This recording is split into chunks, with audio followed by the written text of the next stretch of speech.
El módulo está compuesto por dos secciones. En la primera se va a hablar sobre cuál es la clasificación de las variables en investigación y la segunda sección va a hablar sobre cómo hacer la búsqueda en la base de datos de la literatura.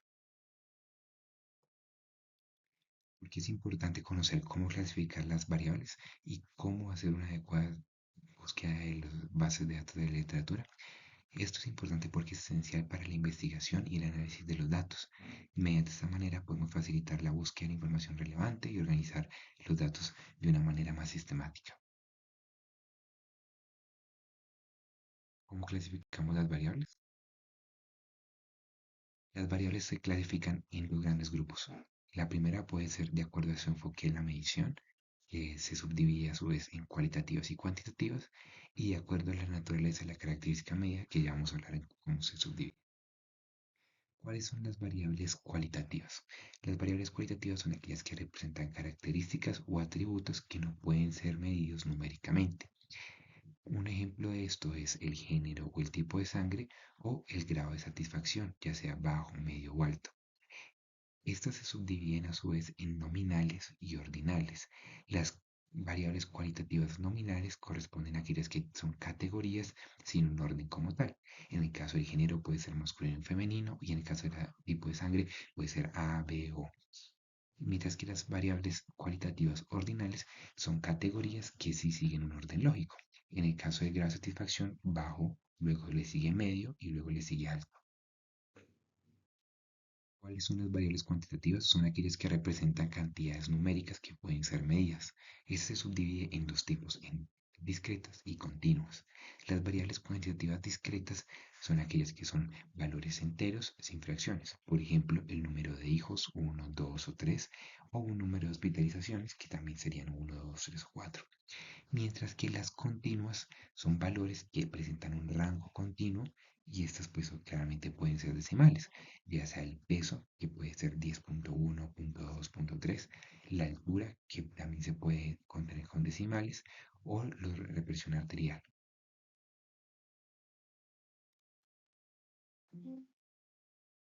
Ahora vamos a hablar sobre los sistemas de búsqueda en las bases de datos. A nivel general, las principales bases de datos de la literatura en medicina son las siguientes.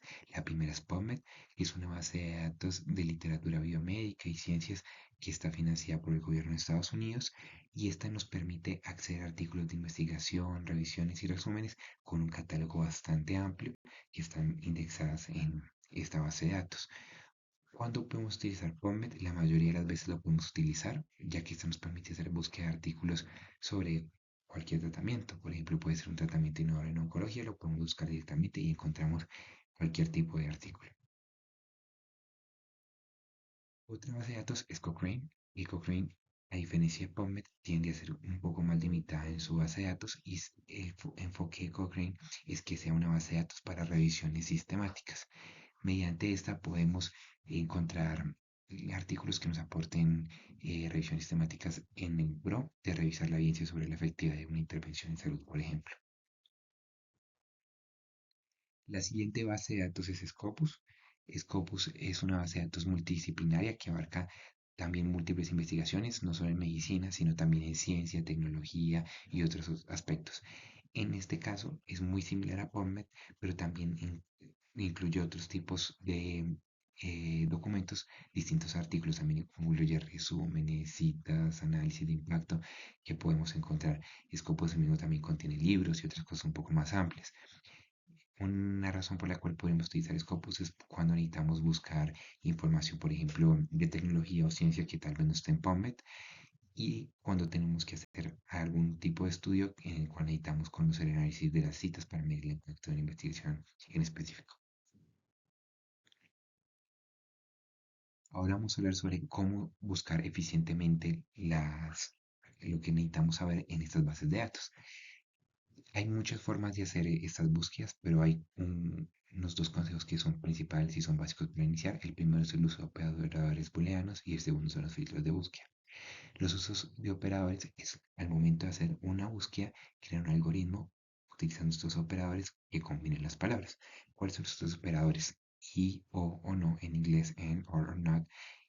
Y con ellos vamos a incluir o excluir las palabras dentro de la búsqueda de acuerdo pues al conector que utilicemos.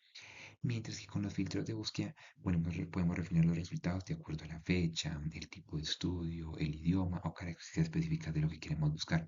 Por ejemplo, podemos buscar ensayos clínicos en PubMed y de esta manera ya limitamos a únicamente ese grado de evidencia que queremos.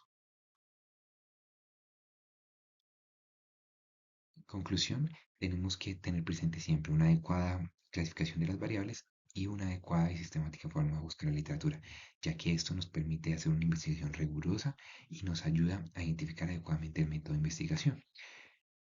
En esta imagen podemos encontrar en resumen cuál es la clasificación de las variables, que son cuantitativas o cualitativas, que las cualitativas pueden ser nominales o ordinales y las cuantitativas pueden ser discretas o continuas. Es importante utilizar una búsqueda de base de datos sistematizada con el fin de optimizar el proceso.